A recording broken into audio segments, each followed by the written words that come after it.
Masalimuot po ng ating kaso ngayong araw na ito. Sa pagpapatuloy, siya naman ang karamay ng nasaktan na si Carmen. Tawagin na natin ang kakampi sa gitna ng laban na ito. Oli, humarap ka na. Nangiya ka, bebe! Hindi ka na nagbabayad ng utang. Ay, nagbabayad ka, wait! Ang buhay ka! Hindi ka hindi makakalikan! Ang Oli. salbahe mo! Hindi ako salbahe. Salbahe ka!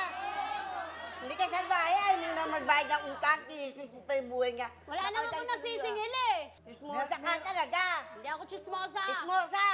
O, bakit galit na galit ka kay Nakakadito Bebe? nga po, mami. Hindi na nga po siya nagbabayad dahil ito po, may nagtiwala lang pong tao sa kanya para magkaroon ng konting negosyo. Tinulungan siya, nagkakahalaga ng 5,000 Mahigit. yata yun po.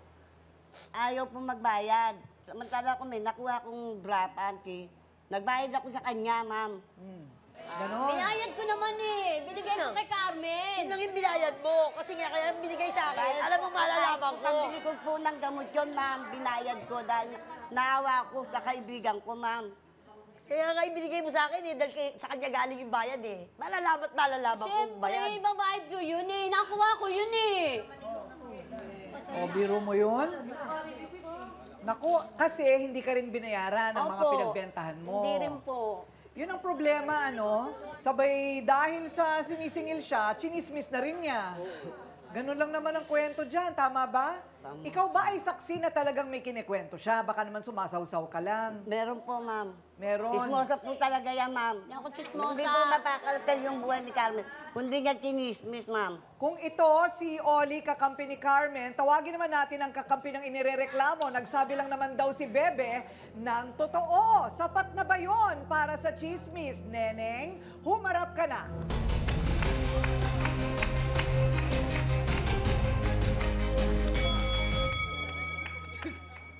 Bakit di ka makalakad? Ano bang meron? Ha? Neneng, ano ba? Masakit ba tuhod mo? Ha? Parang naiihi. Kung masakit yung tuhod, dapat kumain ng balot. O, customer. Kainin mo daw yung balot niya para lumakas ang tuhod mo. Hindi, totoo nga, may sakit ka ba? Wala naman. Wala naman. Wala naman. Okay. O, so bakit ka naman kumakampi kay Bebe? Sila, ay, ang inaano ko naman kay Bibi, magbabayad naman po kasi siya ng utang. Ang kaso naman po, yung pinupuntahan po namin na nangutang sa kanya, wala naman po kasing pera, tapos wala nang, yung iba, wala naman din po dun sa bahay na nila, nag-alisan na po sila. So, kumbaga, wala rin siyang magawa kasi Wala winalangya rin po. din Wala siya. rin po siyang magawa po, Oo, ma'am. winalangya din siya. winalangya Yun ang rin po problema. siya. Pero sa totoo lang, hindi ba Carmen, halos hindi na nga yun ang iniinda mo, no? Ang iniinda talaga niya, yung pagkalat ng kanyang talambuhay sa manliligaw. Chinismis niya yung buhay nito. Parang naging promo pa yung buhay ko para makasingil ka. Alam mo ba, may sasabihin ako sa'yo. Di mo ba? Ganun nangyari eh. Para sa akin, ganun eh. Oo. Ginawa pang marketing yung iyong buhay. Para magbahiya. Para makabenta. O, teka muna. So, Doc Camille, si Carmen ba ay anong klasing therapy ang kailangan niya na napakaraming nangyari sa buhay niya mula sa pagkasanggol nung siya'y ipinamigay hanggang sa nakulong pa siya, etc. Okay, meron po tayong tinatawag na CBT or Cognitive Behavior Therapy. Bakit ganito? Ito yung klase ng therapy na kinakailangan maintindihan niya na ganito yung nangyari sa'yo at ganito ang dapat na magiging, sabihin na natin, kahihinatnan. Ibig sabihin, ipaparealize sa kanya na lahat na nangyari sa iyo, hindi mo kasalanan yun.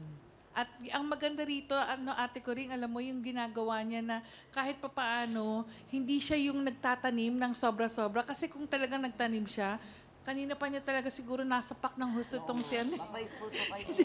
Kasi ang sama na yan, maganda yung outlook pa rin niya. Dahil kasi kung sabihin niyo yan, kahit siguro dito sa ating audience, yung naranasan niya, I'm pretty sure, baka 80 to 90% sa inyo nabaliw na. Nabaliw, oo. Kaya ka napunta rito.